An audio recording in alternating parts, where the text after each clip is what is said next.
Vincent Van Gogh, people told him, you can't be a great painter, you only have one ear. You know what he said? I can't hear you.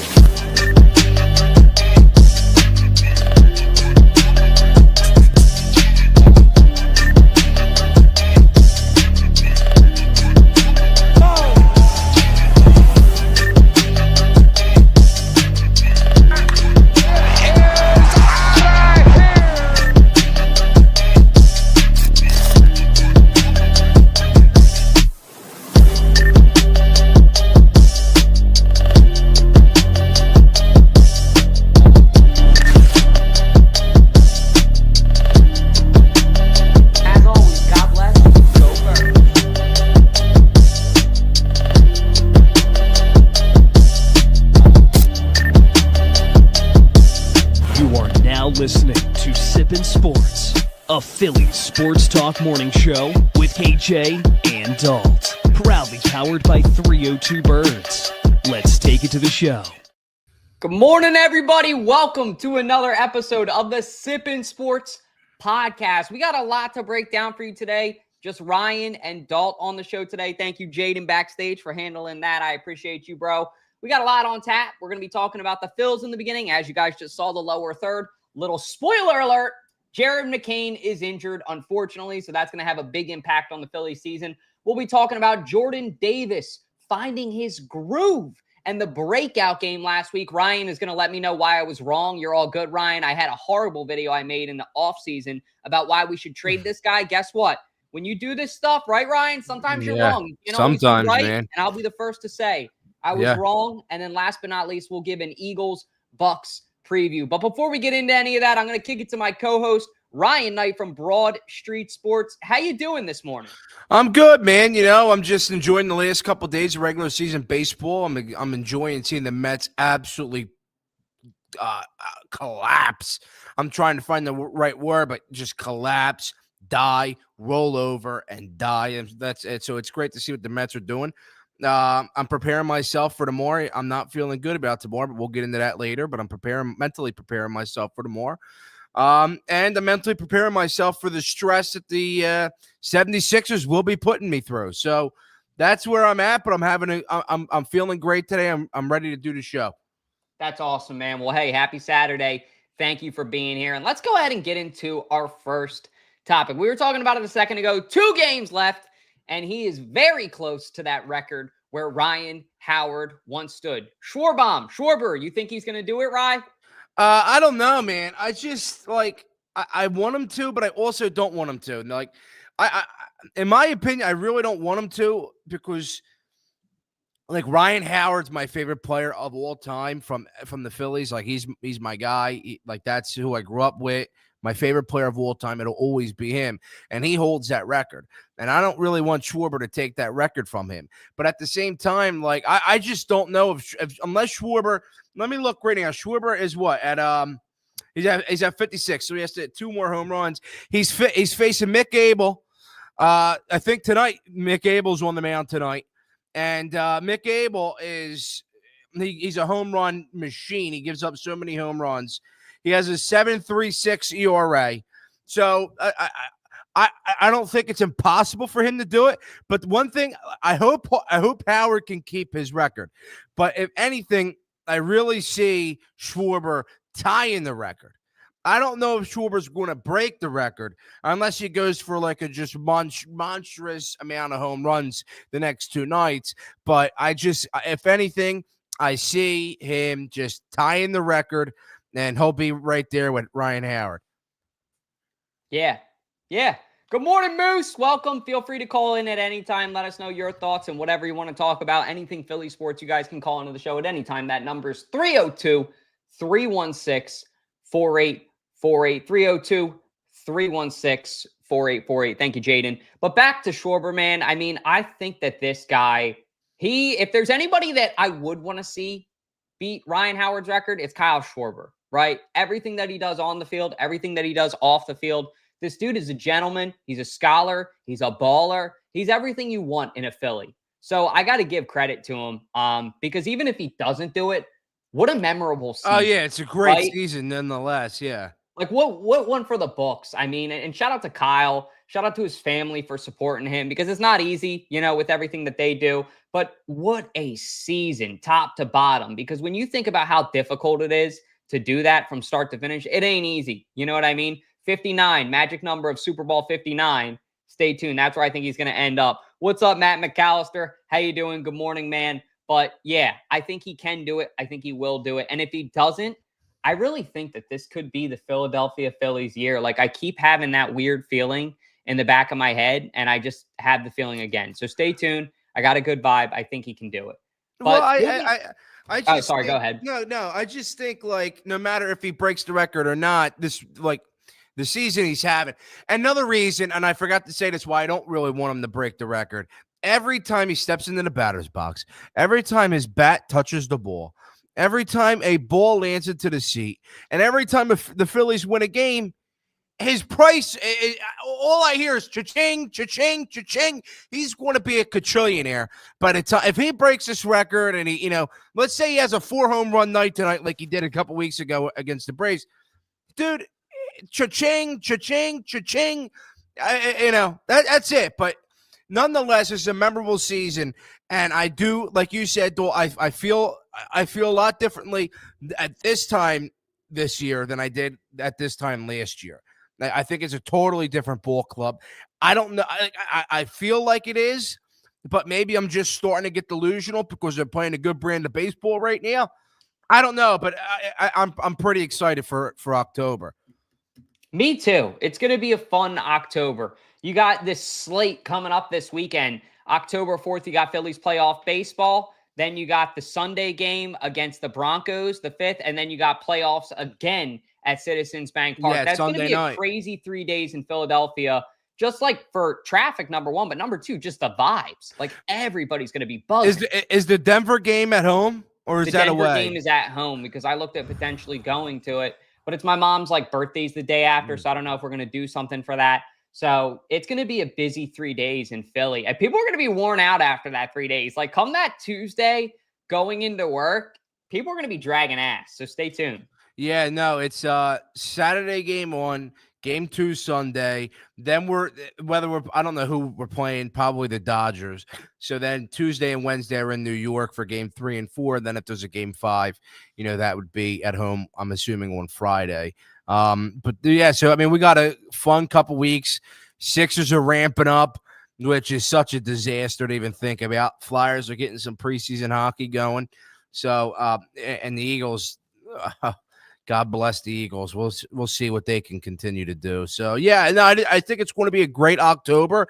I feel differently. I'm excited. I'm ready to go. I just, like, in my gut feeling, I'm just so emotionally hurt by this baseball team. Like, no matter what they do, I can't be hurt anymore. But the fact that they had a great September, and remember, every September this baseball team plays, they go on a skid. They can't win baseball games. Remember, every September they just lose a shit ton of games. This is the first September where they actually stood tall, dug their feet in, and played good, safe, sound baseball. And just maybe, Wheeler going down is there. Hey, we're winning this puppy for Wheeler, and that would be just absolutely amazing. But when it comes to the postseason, there's a lot of conversations that has to be had. Who's the second? I mean, who's your 3 pitchers? Who's your 3 starting pitchers? Are you going 3 lefties? Or are you throwing Nola out there? Or are you throwing Bueller out there? I don't know what you're going to do. There's a lot of conversation regarding that, so that'd be cool. Yeah, I agree.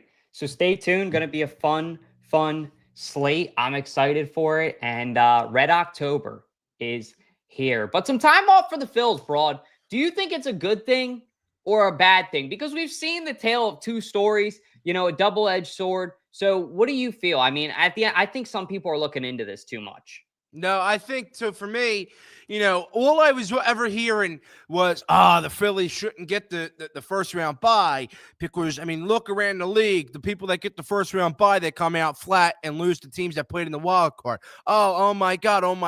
Well, last year the Yankees had a first round bye. They went to the World Series. The Dodgers last year had a first round bye. They won the World Series. So I don't think it has anything to do with the fact of first-round buys. I think it has everything to do with the fact that teams and people say, oh, well, you can't just flip it on. Well, teams flip the switch.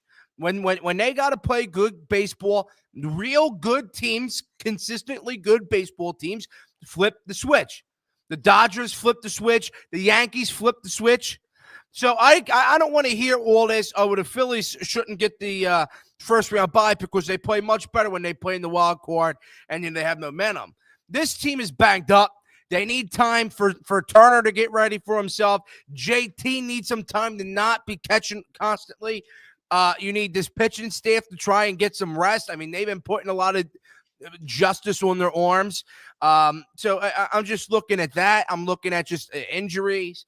People need rest. I mean, you're playing every single day, and the fact that you have a week break and don't have to play baseball, and all you have to do is show up to the ballpark and hit a little BP a little bit, that's great for your body. So I'm tired of people saying, oh, well, the Phillies don't need it because, they're much better in the wild card. And people that have a first round bye, they don't win a World Series. That's not true. It's not always true. The Phillies just need to be ready. Phillies need to be prepared, and Phillies need to know when to flip that switch, because last year they didn't flip the switch. But I have trust in this baseball team, the way that they played in the second half this year, that they would, that they would be able to flip the switch. Because last year coming in, they were terrible. They were not able to flip the switch. This baseball team this year seems like they're able to flip the switch. And this different mentality, bro. I'm so delusional, dude. I'm ready to get my heart broken again. I'm so delusional. But the Phillies, dude, it's up, it's down, it's left, it's right. You don't know which way it's going to go. I think that, look, I'll put it to you this way. The time off, I think, is going to be good if they use it right. Like that. And I don't know what that answer is, right? Like, I'm not, the coach, or I'm sorry, the manager, Rob Thompson of the Phillies.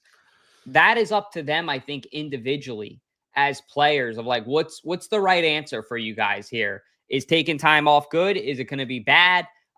Because if you think it's going to be bad, stay in the cages, keep swinging the bats, keep your arms hot, do what you need to do to feel rested, but also feel prepared. Like, I want you to come out swinging that game October 4th. You need to be ready, because whoever's going to be coming there understands that the Phillies really don't have history trending in their side. So they're already at a disadvantage mentally. Every single player, I think, is doubting a little bit of what could happen. Walker Buehler's been a great addition, but, not one person is going to be able to change everything. But let's go ahead and see how Moosey's feeling. You can hear me, but I can hear them back. Morning, Moose. What's going on? How you feeling about the Phillies? Time off going to be good or going to be bad? All right, well, it's a double-edged sword. Okay, now, I believe up till last year, the teams with the first-round buys got bounced. I think last year was the first year that these top seeds made it, if I'm not mistaken. Yes. Yeah. And Duckman, call back once Moose hangs up. I know the lines are getting hot, but what were you saying, Moose? Yeah, I know it's a double-edged sword, but look, baseball, these guys have been playing since March, and they get into their habits. So the time off can be bad in that way because they're used to a routine. Yeah, I hear that. On the second hand, if they're banged up, it gives them time to heal up. I mean, JT's getting up there in some age. So, and I think he's caught a shitload of games. I don't know how many games he's did this year, but I know he's done more than he should. Yeah. Yeah, I mean, that's exactly why people need to rest, dude. They're hurt. It gives Trey Turner an opportunity to come back and get extra rest. Because remember, I mean, I was listening to the radio and they were saying, well, he was, saying, hey, I'm feeling better. I feel like I'm able to run a little bit better. I mean, he's in the cages swinging. He's taking ground balls. That extra week of practice and rest, and then the entire team working together again, and then bringing him back in, I think that's really going to help this baseball team. And JT, just remember, I mean, earlier this week he got cranked in the thumb. And came back in like a day or two. So, again, I don't know what's wrong with his hand or if it's hurting him or not. Maybe it is, maybe it isn't. He's a tough guy. But that week, again, just to rest the hand. You don't have to sit on your knees. If he's 30-something years old, catching more games than somebody should, he needs to rest. Yeah, definitely. It won't hurt, especially with the catcher position. Now, the pitchers, like I said, they get into a routine where they're used to pitching every 4 to 5 days. So, but a lot of these guys have been on this team before. This isn't their first rodeo. They'd had the first round bye before, so they should be ready for this. They should know what this organization. This isn't their first time in the playoffs here. What, this is the 4th year in a row? Yeah. And Rob Thompson's had opportunity. He's had experience not managing a baseball team on a first round bye, but he's had experience being like a bench and just being a part. The Yankees. How many times the Yankees have gotten first round byes? Rob Thompson was right there.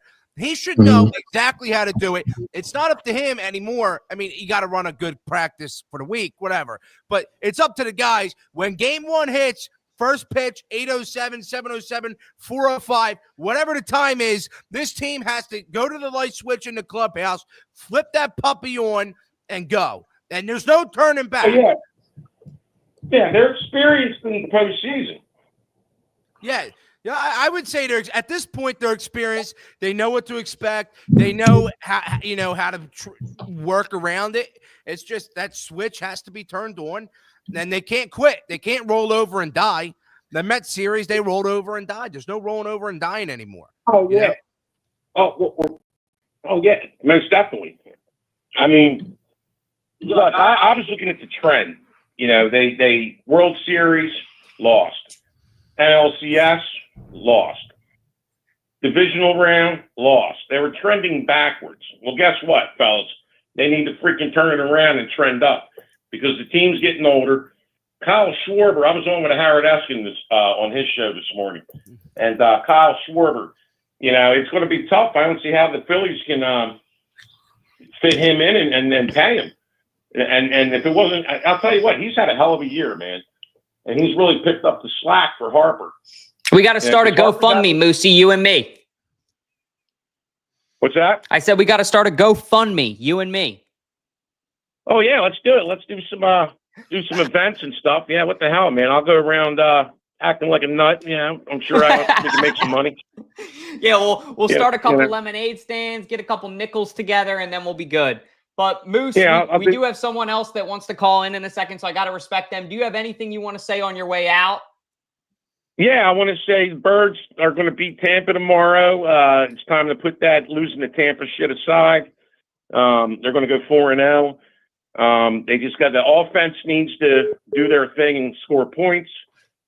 This winning by 1 every week, and another and real quick, I don't want to hold you up, and then you got other people that want to call in. Mark Lawrence was on with Eskin today, and he said that the Eagles have been out-yarded in the first 3 games, and that's not good because eventually that's going to come up and bite you in the ass. So the Eagles need to get some points on the board, get some yards going. And I believe they can come out of there with a win, go 4-0. Let's go. And the Phillies, it's going to be an exciting couple. We got to wrap it up, Moose. He's trying to call. He's trying to call in. Okay. All right. Let me get out of here. Go Birds. I'll talk to you. I'll see you in the call. I'll see you in a few. Call back soon again, man. Thank you for the time. Sorry to cut you off. That's all right, brother. Go Birds. Go Birds. All right. I know Duckman just tried to call back. I apologize, Duckman. If you're watching, feel free to call back now. I know Moosey had a little take he wanted to get into there, and it's October. You can't knock the man. We all feel that way. But we got the Duckman from Delaware, sports card legend, calling into the show. Morning, Duckman. How you feeling? Oh, yeah. I feel great. How are you boys this morning? Hey, man, hearing your beautiful voice like that, firing me up on this Saturday morning, just got the hairs on my back standing up. I'm ready for October. I mean... Yes, what do you want to talk about today, Duckman? You want to talk about Phils? You want to talk about Birds? What do you got on your mind? I want to talk about Philly Birds, Philly Eagles, what we got. I got a couple minutes because my Ducks just got out, so I'll be quick, D. So what I'm thinking is, historically, the Phillies, they've been bad, right? After the World Series, historically, that time off has been really, really bad, but not this year, baby. Not this year. We got the Schwarbinator. We got Schwarbinator. We got them all. Give them some rest. Let's get those practice games and then let's go for the Eagles. E-A-G-L. Yes, Eagles, baby. Tampa Bay, we're going to toast you boys. You got to feed A.J. Brown. A.J. Brown has to get the ball early and often. Go Birds. Thanks for letting me call in. My Ducks, I got to go. Quack, quack. Duckman out. Love y'all. Take care, Duckman. Thank you. Well, let me ask you something. And Yeah. seriously, this just came across my Twitter. And this is still about the Phillies. So let me ask you this, and this is also for the audience out there. So the Phillies right now, they went out. So they're one game behind Milwaukee right now for the 1 seed. So they're still in it with 2 games to play. Would you rather, so if let's say the Phillies get the 1 seed, would you rather the Phillies play the Cubs or the Padres, or stay the 2nd seed and play the Dodgers or the Reds or the Mets? What would you rather say? Would you rather the Phillies be the 1st seed and play the Cubs or the Padres, or be the 2nd seed and play the Dodgers or the Reds or the Mets? Ooh, broad, you got me thinking now. I think for me, it's either I want the Mets because of revenge, or I kind of want the Padres. The Padres series a couple years ago when the dumbass Padres fans were rapping and then KJ was fucking rapping, that was legendary. Bring that back. I mean, it was a couple years ago, but that was a fun series. And I feel like the Padres are also like a good test first round. Like they're the right kind of caliber team you want to face. You're better than them. You should win that series, but they're also going to get you tuned up so that whenever you go into I guess it would be the NLCS, if you win, you'll be good. I would probably say maybe the Mets, but I think the Padres is my answer. Well, let me tell you this. I really would like to be the 1st seed, though. I would like to be the 1st seed, which is obviously you play the Cubs or you play the Padres. Mm-hmm. You know, and here's what I'll say. I don't think there's a team in the National League, whether it's the Padres, the Cubs, the Mets, the Dodgers, the Reds. I don't see a team out there that the Phillies cannot beat. Like, I don't see a team out there that you stare down the barrel and you're like, oh, shit, I don't want to run into that ball club. You know, that's how it used to be last year and the years before with the Dodgers. Oh, shit, I don't want to run into the Dodgers. Well, dude, the Dodgers were supposed to be like a 120-win baseball team. They have 90 wins this year. They're not that good. They're good. And they definitely have postseason experience, but there's not a bone in my body that's afraid of the Dodgers. And so I'll say I'm not afraid of any team out there in the National League, but I would like the 1st seed. I'd like to play the Cubs. And I would like to play the Padres too. They're all good teams because let's say this: whether the Mets or the Reds play the Dodgers are going to beat either team.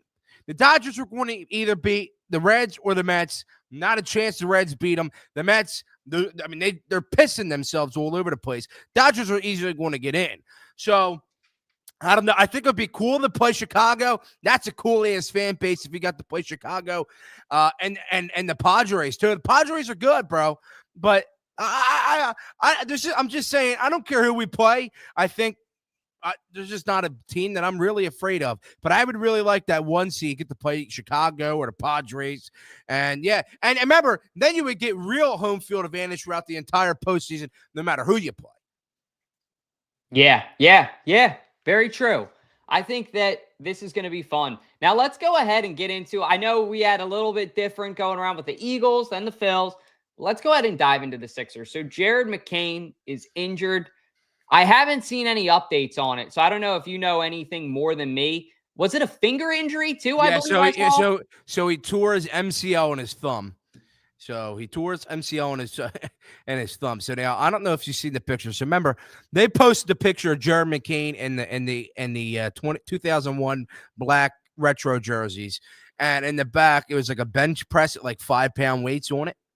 And then they went out and they were like, and then McCain. So then McCain posted a TikTok video of him like lifting 5-pound weights on the tick. So the Sixers post a picture of him in the black retro jersey, with a bench press of 5-pound weights. Then McCain posts a TikTok video of him like lifting the 5-pound weights or whatever.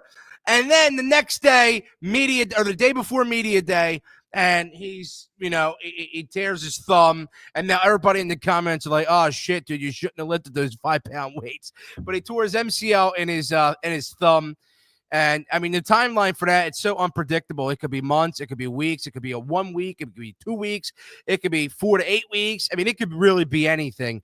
And, you know, for a guy that's so good at basketball and for a guy that basically missed the entire year last year and the Sixers team's looking for some youth, looking for some just a revival, and now you're not going to have him. You don't have Paul George to start the year. McCain's hurt, banged up.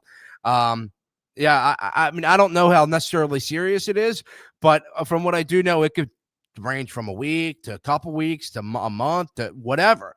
I mean, it's his thumb, and not only is it his thumb, but it's his shooting hand thumb. So it's not like he can go out to the court and still put up shots. He's still, you know, it's his shooting hand. And, yeah, so he's hurt. He's banged up. Paul George is banged up. And Embiid had to lose their ass press conference yesterday where he basically said, I'm not going to play any games. So that's where we're at with the 76ers. Yeah, it sucks to say. I mean, you pretty much took the words out of my mouth. I'm kind of like Moose said. That's a sore subject for me. I just can't really talk about the Sixers. But let's talk about something that I was wrong about. And I'll go ahead and start eating this hat of mine. No, in all seriousness, I made a video in the offseason. I will be the first person to say I was wrong. But I actually thought, and just because Jordan Davis was such a late bloomer, I thought, hey, maybe we should trade this guy and try and get some capital for him. We got Jalen Carter, who's balling out. I don't hate Jordan Davis. I just, in the moment, I wanted that Kyle Hamilton pick. And Kyle Hamilton is now one of the top 3 safeties in the NFL. So maybe that pick might have made sense for the Eagles. Even though they have depth at safety, I think Kyle Hamilton on a rookie contract still, where this team is at, would be pretty absurd to think of how he could have built that team. Jalen Carter's insane, but Jordan Davis is insane too. So now it's almost like the yin and the yang. You're going to have one of the best tackle duos in not only Eagles history, I think in NFL history when all is said and done. Jordan Davis is just locked in. He's really comfortable on his improvement. I feel like you look at the way he walked into this offseason and everybody could tell that he took and spent the time on himself, on his body, on his mental, and it paid off. I mean, he had one of the best games I think I've ever seen from an Eagles defensive tackle Sunday and was one of the biggest, if not the biggest piece to the Eagles winning that game in one of the most crazy comebacks I've ever watched in my life. So hats off. Congratulations to Jordan Davis. Boy, was I wrong. But, man, it's great to see this guy balling. Yeah, it's great to see Jordan Davis balling. I mean, I never would have thought that we would have gotten real defensive production out of Jordan Davis. I mean, I wasn't totally out on the guy, you know what I mean? But it's just, you know, when you come into camp consistently, well overweight, way out of shape, what are fans supposed to think of you? But he came in, and I'll tell you what, it has to be one scary thing for Matt Stafford running, and then you see a 330 or whatever he is, 300-something pound guy running after you, ready to take you down. Yeah, so it's great because you're not getting a lot of production out of Jalen Carter, and now you're getting, you know, very good production out of Jalen. Oh my God, I'm mixing them up. Now you're getting great production out of Jordan Davis because you're not getting really anything out of Jalen Carter, which is great to see. Yeah, but I'm happy for him. I'm proud of him because it's a big step for him. I think he's in a contract year anyway, so him losing weight is a must-have. It's a must-have for him, but it's very good to see him be in shape, look good, run well, play a good brand of football. It's just I hope now he can help this team with pass rush now. Like now, you know, we have to get some pass rush on the quarterback, and that's where it is. Yeah. Yeah, I agree. JD, good luck to you. And let's give a preview now to the Eagles Bucs tomorrow. Eagles are headed down to Tampa. I believe in their last 5, they might be 1-4 down there. Yeah. Nick Sirianni and Jalen both historically struggle at Raymond James Stadium. And I got to give Baker Mayfield credit. The games that Baker Mayfield has no business in winning, he finds a way to win. So I would not count out the Bucs in this game. Now, I'm not saying I'm going to go and make a money line pick on the Bucs. I'm just saying that I think that this could be one of the Eagles' shape-up losses that they're going to need. They're going to need them. I mean, nobody goes undefeated. That would be sick if they did, but it just doesn't happen anymore. So we'll see. But we got Fratty calling into the show this morning. Morning, Fratty. How you doing? All right. How you feeling about the Eagles Bucs tomorrow? Feeling pretty good. You excited for it? Do you think that Baker Mayfield's going to get the best of the Eagles? I don't think this time. I think their injuries with Mike Evans. I don't think It's true. I think Tampa Bay's going to have one of those games against us, and I see the Eagles winning 26-20 tomorrow. Okay. Well, there you go. But yeah, dude, I think you hit the nail on the head as well. Like that Mike Evans injury is a lot bigger than people are making it out to be, because Mike Evans is one of Baker Mayfield's biggest security blankets. Not that the other wide receivers are great. They got Godwin and then the rookie, is it Amigba? How do you say it? Abuka? Yeah.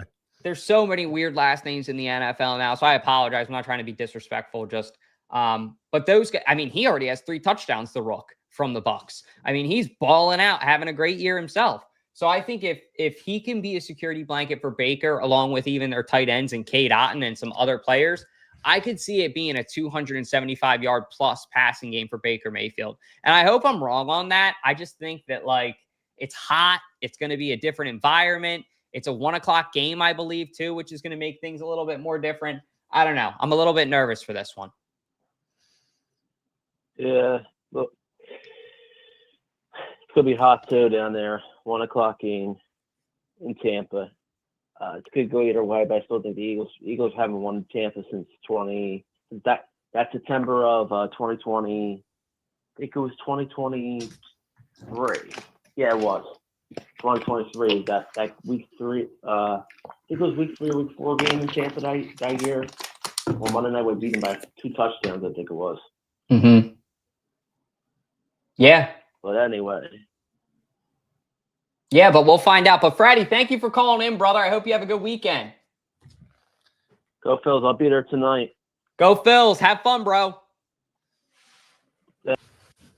Take care, Freddie. But yes, Eagles Bucs, going to be a fun matchup. Any concluding thoughts you got on it, Broad? I'm nervous. I'm saying it like it is. I'm nervous. And I was with my boy Anthony Gargano yesterday. And me and Gargano were talking about it. I says, I don't feel good about it, this football game at all. I don't feel good about it. I just think it's going to be too hot. I think it's kind of like a trap game. And here's the thing: the Eagles have no pass rush. They get no pressure on the quarterback, and Baker Mayfield can sit in the pocket for days and just pick you apart. I know he's not going to have Evans, but he's going to have Godwin, and then he's going to have other guys. Bucky Irvin. I mean, this Eagles run defense looks terrible. So Bucky Irvin's going to run all over you. And it's not anything about what the Bucs bring to the table. It's really, I don't know what this offense is going to look like. I think people are so hung up on how we looked in the second half. I think people are, we look so good in the second half. Yeah, well, we should have lost. We should have gotten blown out. And we were lucky. It's great. But how many lucky games can the Eagles continue to win? I mean, like, how many more times can you win just out of pure luck? It just doesn't happen consistently. So people are looking at the second half of that Rams game. Oh, well, that's how we're going to look. Well, you don't know that. I don't even believe it was Patullo calling the plays. So unless they're going to come out and they're going to have a completely different game plan, so whatever it is, Patullo, the offense scares me. We don't know what we're going to get out of them. It's probably still going to be conservative. They're going to take a long time to figure it. I don't want that, dude. You got to come out guns blazing and shove it down their throat. And yeah, there's just not a bone in my body that trusts Patullo. And it's really nothing that the Bucs bring to the table. It's just, what will the offense look like? Can the offense go maybe shot for shot? Can the offense look maybe even not exactly what they did last week in the second half, but almost, right? You don't have to throw for as much as you did, and play good, safe, sound offense like you did last year. That's what we have to see. That's what I need to see. And this defense really needs to tighten up their run game. And because Bucky Irvin will run all over you, and you need to get pressure on Mayfield, because Mayfield will sit in the pocket and tear you to shreds. So that's where I'm at with that. I just don't really feel good about this. I don't think the track record helps us. I think the heat doesn't help us. I don't know. I just think, if they come out and play the way that they did this entire season so far, the Bucs will take advantage of that and they will F your day up. I agree with that. You're 100% right. The Bucs are the team that when a team plays down, they play up. You know what I mean? Like, you hit the nail on the head, and especially Baker. Like, Baker loves a challenge. Baker loves when people tell him he can't do stuff, and I could see him going off this game. Bro, Baker will go shot for shot with you. I don't care if he doesn't have Evans. I don't care if Godwin's on a pitch count. I don't care. That Bucs team will go shot for shot with you. And if Jalen Hurts, it's not even on Jalen, but if Jalen's not going to go shot for shot, if Patullo's not even going to try to go shot for shot, you will lose this football game. Todd Bowles is going to blitz the shit out of you. And when he's going to blitz you, he's going to also try and contain Barkley as much as possible, and he's going to force Jalen to throw the football. But Patullo, for some odd reason, doesn't even trust Jalen Hurts to throw the fucking football. Not even sorry to cuss, but I don't even trust Jalen Hurts to throw the football. So it's like, dude, how are you supposed to win this game if your offensive coordinator doesn't have a good game plan, doesn't trust the quarterback? Your run game has been somewhat non-existent. Maybe I think Barkley's due for a big game, but that's where we're at. I'm not saying that the Eagles can't win the game. By all means, they can win the game. But if they come out and play the way that they did the past 3 games, you're looking down the barrel of a Bucs team that's going to slice and dice you, bro. And that's where it is. Yeah, you're 100% right. Slice and dice for sure. But that's all we got for today. I appreciate everybody who called in. We appreciate our awesome sponsors. Really quick, I just want to give a quick shout out, if I can, actually to a product that we've been working on. I'm very proud of. I got to give a big shout out to also our guy, Ballpark Tommy, who, I don't know, Tom, how the hell you got a coffee before me, but you did. So stay tuned. But Ballparks medium roast ground coffee, we're calling it Ballparks Caramel Cup of Coffee. We got the link in the bio right now for the Burnt Coffee Company. You can go check one out for yourself. It's a bunch of fun, and it's pretty good. I just ordered one for myself. It's got a butterscotch type of vibe to it, and I think you guys are all going to really like it. So if you're a coffee drinker, go get it. Ground beans, the best way to do it, and hope everybody has a great, safe rest of their weekend. As always, go Birds, go Phils. Any concluding thoughts you got, Rye? No, and I'm just I hope the Phillies can get the 1 seed. I'm going to enjoy these last couple days, 2 days of stress-free baseball. And I'm going to mentally prepare myself for whatever the Eagles throw my way on Sunday. But I'm excited. I'm happy. It's going to be an absolutely great weekend. I'm ready. Go Birds, boys. Go Birds. Go Birds. Well, also, I just want to say KJ couldn't be here today. He's dealing with some family stuff. So if you guys could say everything's all good, just some family stuff. But if you guys could say a prayer for him, that would be awesome. His family had a viewing last night and a funeral today. So please say a prayer for our guy. Mac is one of the heartbeats of 302 Birds. We love you, Mac. We're praying for you and praying for your family as well. Have a great weekend, guys. Take care.